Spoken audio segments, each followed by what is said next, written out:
At the family dinner, my daughter-in-law said, "This shrew doesn't understand anything.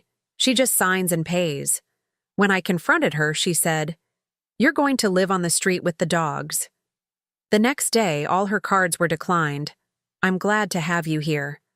Follow my story until the end and comment the city you're watching from, so I can see how far my story has reached. I can still feel the weight of silence that fell over the dining room table. My son David looked down at his plate, suddenly fascinated by his half-eaten steak. My grandchildren, Emma and Tyler, froze with their forks midair. Even my sister Martha, who had joined us for our monthly family dinner, sat stunned, her eyes darting between me and Cleo.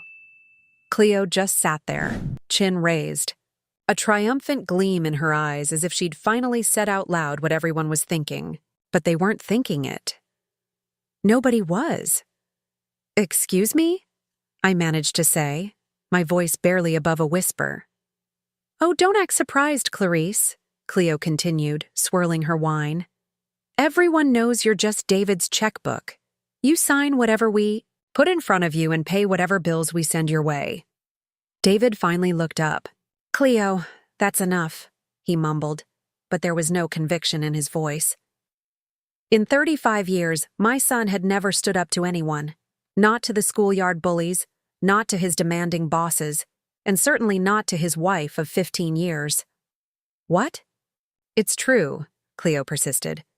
"She doesn't understand our lifestyle, our needs. She just throws money at everything because that's all she knows how to do." I looked around the table. This beautiful mahogany table I had purchased for them as a housewarming gift when they moved into the home I had helped them buy. The crystal glasses that had been my mother's. The silver candlesticks I'd given them for their 10th anniversary. Everything in this house had my fingerprints on it, my hard-earned money invested in it. "I think you've forgotten something important, Cleo," I said, setting down my napkin. "This house you're so comfortable insulting me in? I paid for it." For a brief moment, Cleo's confidence faltered. Then her eyes narrowed. "And you never let us forget it, do you? That's exactly what I mean. You think your money gives you the right to control us." "Mom," David interjected weakly. "She doesn't mean it like that." But I was done pretending. At 64, I had spent too many years biting my tongue, making excuses for my son's weakness and his wife's cruelty. I've never controlled anything. "David, I've only helped when you asked, and you've asked a lot." I stood up slowly. "I think I should go." "Grandma, don't leave," Emma pleaded, her 12-year-old face clouded with confusion and distress. "It's okay, sweetheart. We'll talk soon," I promised, though I wasn't sure if Cleo would allow it. As I gathered my purse and cardigan, Cleo followed me to the door. I thought perhaps she might apologize, might recognize how deeply she had wounded me. Instead, she leaned in close, her voice low, so only I could hear. "If you ever try to turn my children against me or make David choose between us, you'll be living on the streets with the dogs. Remember who he'll always choose." I didn't respond. There was nothing to say to such naked hostility. I simply walked out to my car, my legs somehow carrying me despite the trembling in my knees. Later that night, alone in my own house, the one I'd worked 30 years to pay off after Harold died, I sat in my kitchen with a cup of tea gone cold. The check for David and Cleo's country club membership renewal lay on the counter where I'd left it that morning, ready to mail. Next to it was the stack of credit card statements I routinely paid for them. Neiman Marcus, Saks, wine clubs, golf equipment. For 15 years, I had supported their lifestyle because I wanted David to be happy. I wanted my grandchildren to have opportunities. I didn't want them to struggle the way I had after becoming a widow at 32. But tonight, something inside me had finally broken. Or perhaps it had finally healed. I picked up the country club check and tore it in half. Then I called my bank. "I need to cancel some additional cards on my accounts," I told the customer service representative. "And I need to stop all automatic payments to these accounts." By morning, it was done. My phone rang at 9:17 a.m. Cleo's name flashed on the screen. "What the hell did you do?" she demanded when I answered. "My cards were just declined at Nordstrom. I'm standing here with 6 bags and no way to pay." "I just sign and pay, remember?" I replied calmly. "But I've decided to stop doing that now." There was a moment of shocked silence before Cleo unleashed a torrent of threats and insults. I listened until she ran out of breath. "You've made your feelings about me very clear, Cleo," I said finally. "Now I'm making my feelings about you equally clear. Goodbye." I hung up and blocked her number. Then I blocked David's too, at least temporarily. I needed time to think, to plan, to decide what came next. For the first time in decades, I felt something unexpected. Freedom. The weight of obligation had lifted, replaced by a strange lightness. I wasn't just a checkbook. I was Clarice Wilson. And it was time I remembered who that woman was. The morning after I cut off Cleo's financial lifeline, I woke up feeling both lighter and heavier. Lighter because I'd finally stood up for myself. Heavier because I knew what would come next. The fallout wouldn't just be angry phone calls, it would be emotional warfare. As I made my morning coffee, memories flooded back. Memories of how I got here, of all the steps that led to yesterday's breaking point. Harold died suddenly when I was 32, leaving me with a 7-year-old son and a mountain of unexpected debt.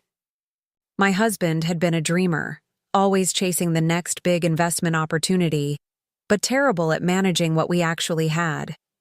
The life insurance barely covered the funeral and past due mortgage payments. I still remember sitting at this same kitchen table, sorting through bills by candlelight because the electricity had been shut off. David had fallen asleep on the couch, clutching his father's sweater. That night, I made myself a promise.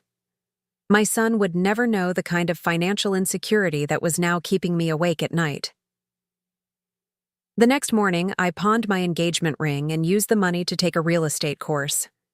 6 months later, I sold my first house. Within 5 years, I was one of the top-selling agents in Sacramento. By the time David went to college, I owned my own brokerage. I gave David everything: private school, summer camps, a new car when he turned 16, full tuition at UCLA. Perhaps that was my first mistake.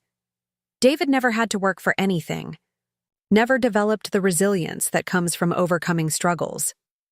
When he brought Cleo home during his senior year, I was initially charmed. She was beautiful, articulate, and seemed genuinely interested in my life story. She asked questions about my business, complimented my home, and talked about her ambitions to work in interior design. "She's the one, Mom," David had told me, his eyes shining with a confidence I rarely saw in him. "She makes me feel like I can do anything." They married a year after graduation. I gave them a generous down payment for their first condo as a wedding gift. Cleo hugged me tightly at the reception. "You're the mother I never had," she whispered. "I'll make sure David is always good to you." For the first 2 years, things were wonderful. Cleo started a small interior design business, and I referred my real estate clients to her. David found a job in marketing, though he seemed to change positions frequently, always because of toxic workplace environments or limited growth opportunities. Then Cleo became pregnant with Emma. She closed her design business, saying she wanted to focus on motherhood. That's when the financial requests began, first small ones, then larger ones. "It's just until David's next promotion," Cleo would say. Or, "We want to give Emma the same advantages David had growing up." I never refused. How could I? This was my family, my legacy. Besides, I had more than enough money. What else was I saving it for if not for them? When Tyler was born 3 years later, they needed a bigger house in a better school district. I provided the down payment and co-signed the mortgage. "You're an angel, Clarice," Cleo said the day they moved in. but something in her tone had changed. There was an edge to it, a subtle entitlement that hadn't been there before.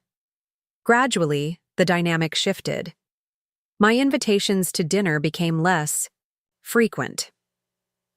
When I did visit, Cleo would point out things they needed to upgrade. The visits became transactions, my presence tolerated in exchange for my financial support. David never noticed the change. Or if he did, he never acknowledged it. He had become increasingly passive, deferring to Cleo on every decision from the children's education to which family events they would attend. The Christmas when Emma was 7 crystallized everything. I had arrived with carefully chosen gifts, a telescope for Emma, who was showing interest in science, and a set of illustrated adventure books for Tyler. Cleo barely glanced at them. "We're trying to minimize the children's exposure to material possessions," she said, even as Emma and Tyler played with the mountain of expensive toys already filling their playroom. Later that evening, however, Cleo showed me photos of a luxury ski condo in Tahoe she wanted to invest in. The asking price was nearly $500,000. It would be a perfect gathering place for family holidays, she explained, and a solid investment for your grandchildren's future. I wrote the check 2 days later.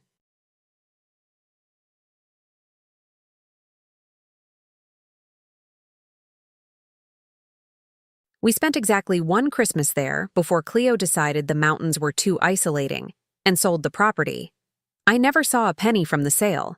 That should have been my wake-up call. Instead, I simply absorbed the loss and continued enabling their lifestyle. Country club memberships, private school tuition, luxury cars. I covered it all while Cleo's treatment of me grew increasingly dismissive. David called me less and less. My access to my grandchildren became more restricted, always with vague excuses about schedule conflicts or family time. Then came last month's request. Cleo wanted to renovate their kitchen and master bath. The estimate was over $200,000 for imported Italian marble and custom cabinetry. "It's an investment in the home's value," she insisted when I hesitated for the first time. I agreed, but asked to be involved in the planning since real estate was my expertise. Cleo's smile hardened. "We wouldn't want to burden you with the details," she said. "Just the financing." That was the first crack in my facade of acquiescence. The comments at last night's dinner, the shrew remark, and the threat about living with dogs. Those were just the final blows to a relationship that had been fracturing for years. As I poured a second cup of coffee, my phone lit up with text. Messages from David. "Mom, what's going on? Cleo is upset. Can you please call me back? We need to talk. Mom, the mortgage payment was due yesterday. Did you forget?" I set the phone down without responding. For 15 years, I had been trying to buy David's independence. Instead, I had purchased his subservience to Cleo and my own emotional exile from the family I helped build. No more. It was time for all of us to learn a difficult but necessary lesson about the true cost of financial dependence. By noon, my phone had logged 37 missed calls, 23 from Cleo, 14 from David. I silenced it and placed it face down on the kitchen counter. For the first time in years, I decided my peace was more important than their demands. When the doorbell rang at 2 o'clock, I knew exactly who it was. I considered not answering, but I wasn't a coward. I'd made my decision. Now I needed to stand by it. David stood on my porch, his shoulders hunched, his face drawn with worry. He looked so much like Harold in that moment. The same furrowed brow, the same nervous habit of running his hand through his hair. "Mom?" he said as soon as I opened the door. "What's happening?" "Cleo is having a meltdown. The credit cards aren't working, the mortgage payment bounced, and she said you were incredibly cruel to her." I stepped back to let him in but didn't immediately respond. In my living room, David paced back and forth like a trapped animal. "Is this about what she said at dinner? You know how Cleo gets when she's had a few glasses of wine." She didn't mean it. She meant every word, David, I replied, keeping my voice steady. And it wasn't just what she said at dinner. It's been building for years. He stopped pacing and stared at me. What are you talking about? When was the last time you paid your own mortgage, David? Or your car payment? Or your children's tuition? He blinked rapidly, his mouth opening and closing like a fish out of water. You said you wanted to help. You said you had more than enough. I did want to help. But there's a difference between helping and enabling. I've been enabling you and Cleo to live beyond your means while treating me like an ATM machine. That's not fair, he protested, but his eyes couldn't meet mine. We appreciate everything you do. Do you? When Cleo called me a shrew at dinner, you said nothing. When she threatened that I'd be living on the streets with dogs, you said nothing. Is that appreciation, David? He sank onto my sofa, deflated. What do you want me to do, Mom? Cleo, you know how she gets. If I contradict her, she makes life unbearable for days. My heart ached for my son, but I also felt a surge of disappointment. The little boy I had raised to be strong and independent had become a man afraid of his own wife's moods.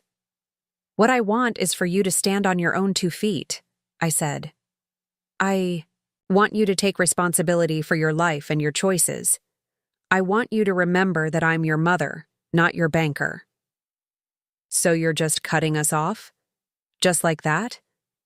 A note of panic entered his voice. The kids have tuition due next month. The property taxes.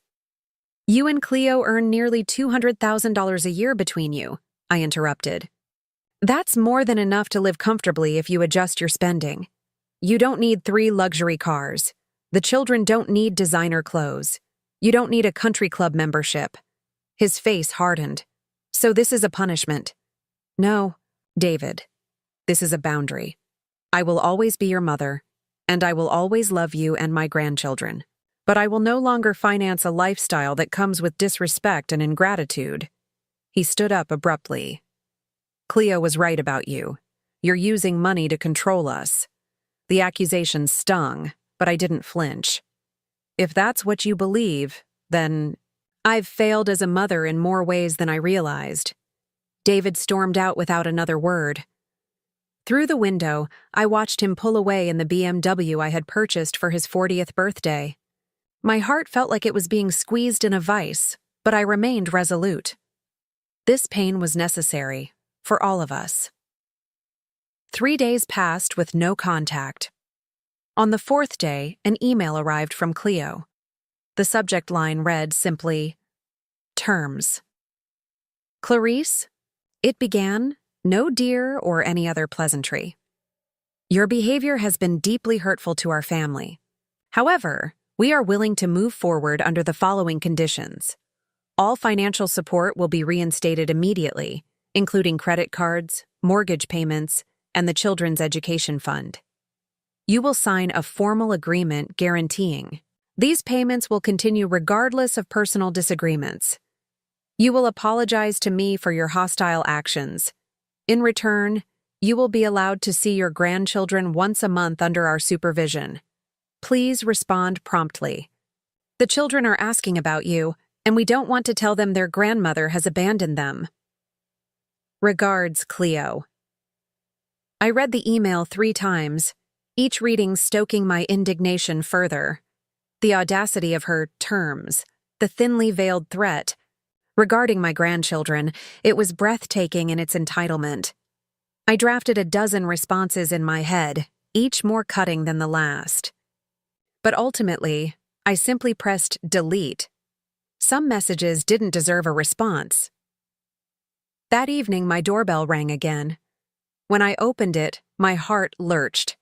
Emma and Tyler stood on my porch, backpacks over their shoulders, their faces solemn. Grandma, Emma said, her voice small but determined. Can we come in? Dad dropped us off. He said to tell you he'll be back in 2 hours. I ushered them inside, my mind racing. Was this David's way of reaching out? Or was he using my grandchildren, As emotional leverage? We missed you, Tyler said, wrapping his arms around my waist. At 8 years old, he was still unabashedly affectionate. I missed you too, sweetheart, I replied, fighting back tears. Emma, perceptive as always, fixed me with a serious gaze. Mom said you're not coming to visit anymore because you're mad at her. It's complicated, Emma, I answered carefully. Sometimes adults disagree about important things. Is it about money? She asked. Mom told Dad you're being selfish with your money. The bluntness of children, both devastating and clarifying. It's not just about money, I explained. It's about respect and independence. We spent the next hour making cookies and catching up on their school activities. I carefully avoided asking about Cleo or the home situation, not wanting to put them in the middle. But as they were getting ready to leave, Emma handed me a folded piece of paper. Dad said to give you this, she whispered. After they left, I unfolded the note with trembling hands. Mom, it read in David's familiar scrawl. Cleo doesn't know I brought the kids to see you. Things are difficult at home right now. I'm trying to understand your position, but please don't punish the children for our mistakes. They need their grandmother. David.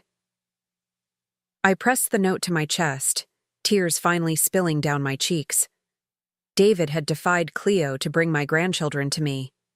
It was a small act of courage, but perhaps it was the beginning of something larger. That night, I slept better than I had in weeks. The path forward was still unclear, but for the first time, I felt a glimmer of hope that it wouldn't be a path I walked alone. 2 weeks passed with no word from David after his clandestine drop-off of the children. I tried not to let the silence consume me, but my house felt emptier than ever. The quiet that had once been comforting now seemed to echo with absence. One particularly lonely evening, I found myself staring at an old photo album. Pictures of David as a little boy, gap-toothed and carefree, his high school graduation, his wedding day, with Cleo radiant in white, both of them looking at me with genuine affection.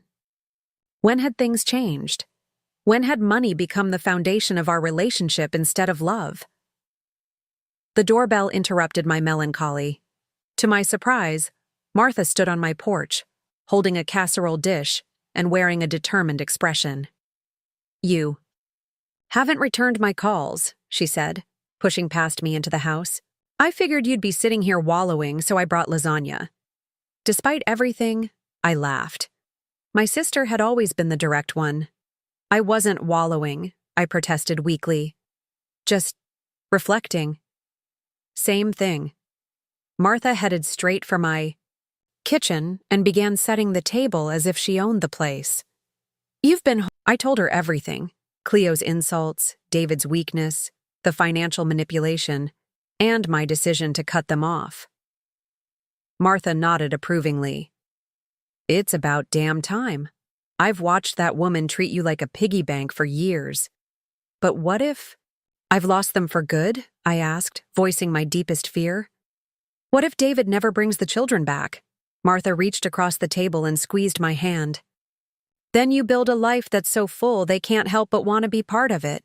Remember who you were before you became just David's mother and Emma and Tyler's grandmother. Her words struck a chord. Who was I now?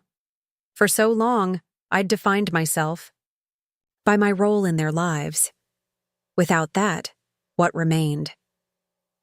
The next morning, I woke with a strange energy coursing through me. I made a list, not of bills to pay or family obligations, but of things I used to love doing before life got in the way. Gardening, book clubs, theater, travel. I started small. That afternoon, I drove to the local nursery and bought flats of marigolds, zinnias, and tomato seedlings. My backyard had been neglected for years. The flower beds choked with weeds, the vegetable garden I once loved reduced to a patch of stubborn crabgrass. As I dug my hands into the soil, pulling weeds and preparing the earth for new life, I felt something inside me begin to heal. The work was hard, my muscles protesting after years of disuse. But the physical exertion was cathartic. That's quite a project you've taken on. I looked up, squinting against the sun, to see an elderly woman peering over the fence that separated our yards. I vaguely recognized her as the woman who had moved in next door about a year ago, though we'd never spoken beyond a casual wave. "I'm reclaiming old passions," I replied, wiping sweat from my brow. She smiled, deep lines crinkling around kind eyes. "I'm Eleanor. I've been admiring your property from afar, but never see you outside much." "Clarice," I offered.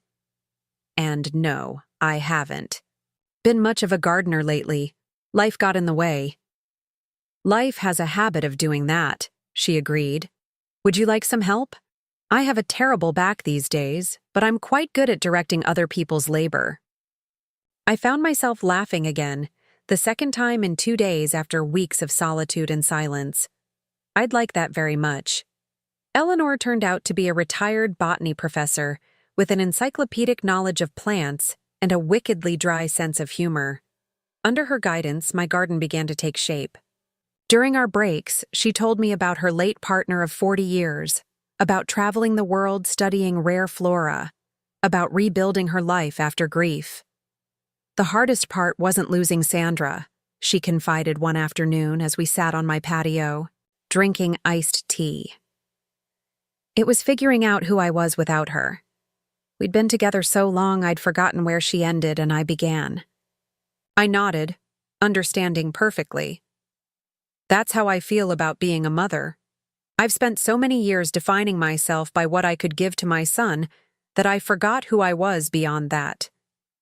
Eleanor regarded me thoughtfully. "And who are you discovering?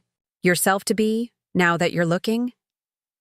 The question lingered with me long after she'd gone home. Who was I beyond the roles I'd played? It was both terrifying and exhilarating to realize I didn't quite know yet. In the weeks that followed, I began to find out. I joined a book club at the local library. I took a watercolor class at the community center. I had lunch with old colleagues from my real estate days, some of whom I hadn't seen in years.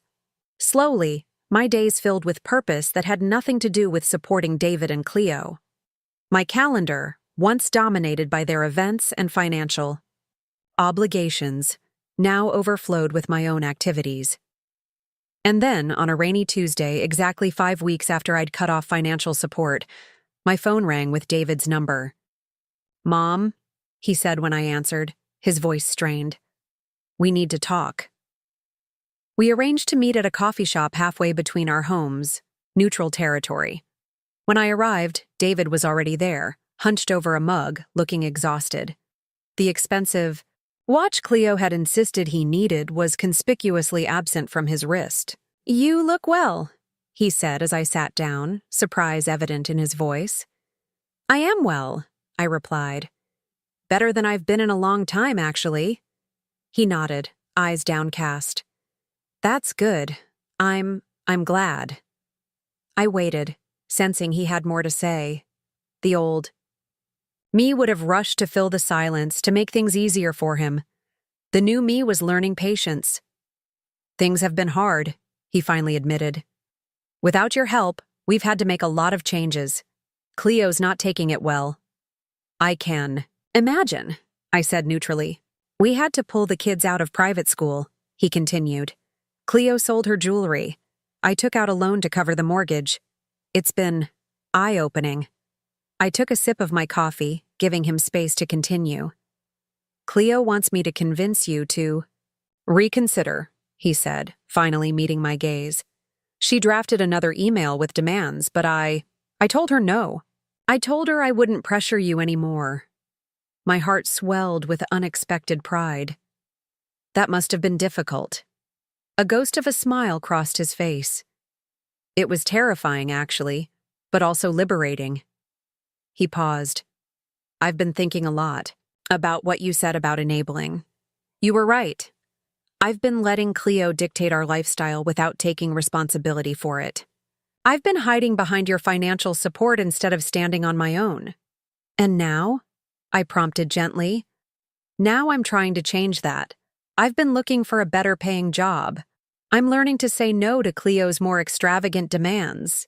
He ran a hand through his hair, a gesture so reminiscent of his childhood that it made my chest ache. It's not easy. She's threatened to leave me twice already. I'm sorry, I said, and meant it. Despite everything, I didn't want my son to suffer. Don't.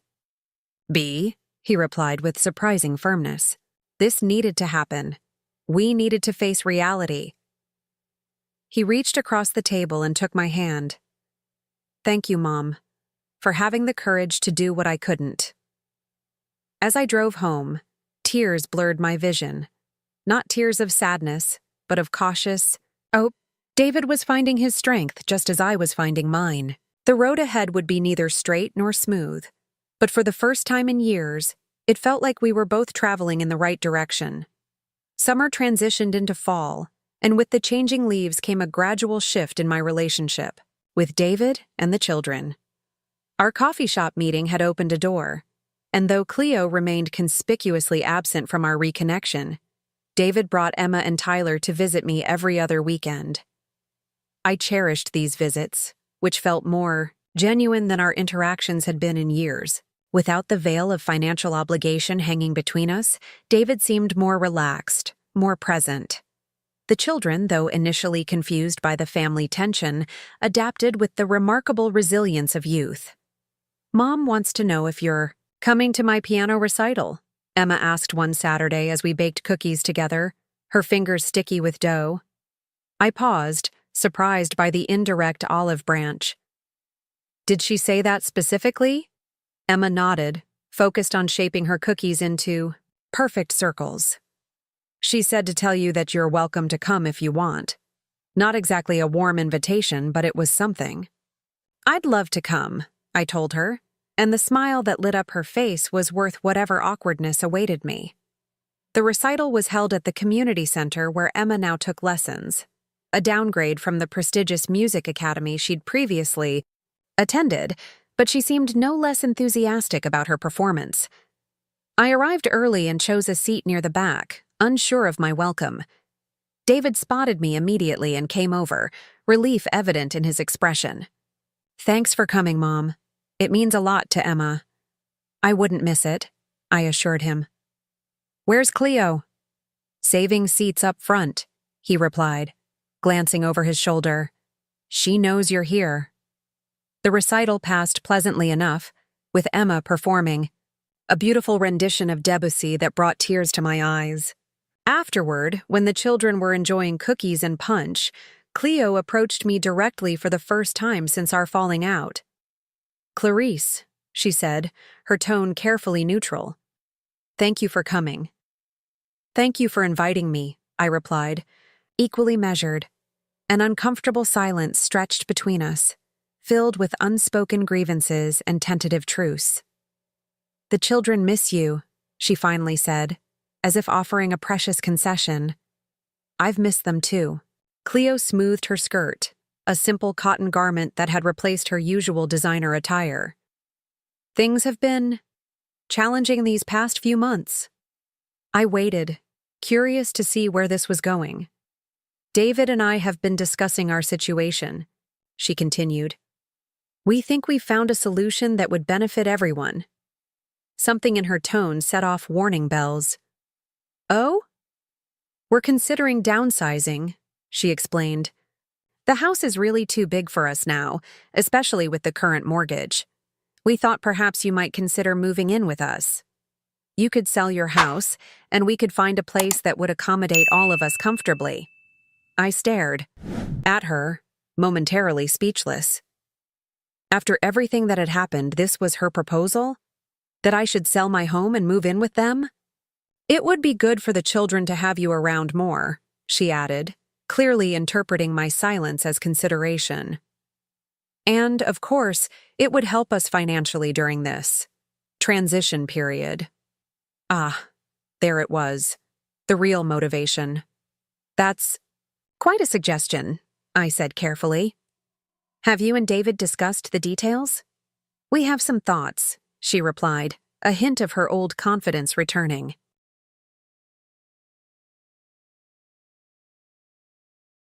Your house should sell for at least $600,000 in this market. That would easily clear our debts and give us a fresh start in a more modest home. My house, my financial security, my independence, all to bail them out yet again, before I could formulate a response. My phone buzzed with a text message. I glanced down to see it was from Emma. "Grandma, are you really going to live with us? Mom said you might." My chest tightened. They had already discussed this with the children, using their excitement as another form of leverage. "I should go congratulate Emma on her performance," I said to Cleo, needing a moment to collect my thoughts. As I made my way through the crowd, I spotted David by the refreshment table. The look he gave me, hopeful yet ashamed, told me everything I needed to know. This wasn't just Cleo's idea. He was fully on board. That evening, I sat in my garden, watching fireflies dance among the flowers Eleanor and I had planted. The garden had become my sanctuary, a physical manifestation of my personal growth and healing. The thought of leaving it created a hollow feeling in my chest. "You seem troubled," Eleanor observed, joining me with 2 glasses of wine. Our evening conversations had become a cherished routine. I told her about Cleo's proposal, about the obvious financial motivation behind it, about the way they'd already enlisted the children's enthusiasm. "And what do you want?" Eleanor asked when I'd finished. "I want to be part of my grandchildren's lives," I answered honestly. "I want to see David continue to grow into the strong man I know he can be." "But?" she prompted. "But not at the cost of my own life," I admitted. "Not by enabling the same patterns we've been trying to break." Eleanor nodded approvingly. "Then you already have your answer." The next day, I invited David to my house, alone. He arrived looking both hopeful and nervous, like a teenager asking for the car keys. "Mom, before you say anything, I want you to know this was my idea too. No financial expectations. Just family being family." Tears pricked at my eyes. This was what I had wanted all along, not to be needed for my money, but to be wanted for myself. "I'd like that very much," I said. The following Sunday, I arrived at their apartment with a homemade lasagna and a potted herb garden for their small balcony. The apartment was modest but warm, filled with family photos and the children's artwork. Cleo greeted me with a genuine hug, our first in over a year. "Welcome," she said, and it felt like she meant it. Dinner was simple but delicious. We talked and laughed, sharing stories and plans for the future. No one mentioned money or status or what anyone was buying or paying for. We were simply present with each other, appreciating the moment for what it was. Later, as we enjoyed dessert, on their small balcony, I watched Emma teaching Tyler how to care for the herbs I'd brought. David and Cleo stood nearby, his arm around her waist, both of them looking more content than I'd seen them in years. In that moment, I realized that the garden I'd been tending most carefully wasn't the one in my backyard. It was this family, these relationships. I had pulled the weeds of enablement and dependency, tilled the soil with honest conversations, and planted seeds of respect and boundaries. Now, finally, something beautiful was beginning to grow. Eleanor had asked me months ago who I was discovering myself to be. Looking at my family now, healthier, more authentic, truly connecting, I knew the answer. I was Clarice Wilson, mother, grandmother, friend, gardener, creator of boundaries, and nurturer of true growth. And that was more than enough. Now I'm curious about you who listened to my story. What would you do if you were in my place? Have you ever been through something similar? Comment below, and meanwhile, I'm leaving on the final screen 2 other stories that are channel favorites, and they will definitely surprise you. Thank you for watching until here.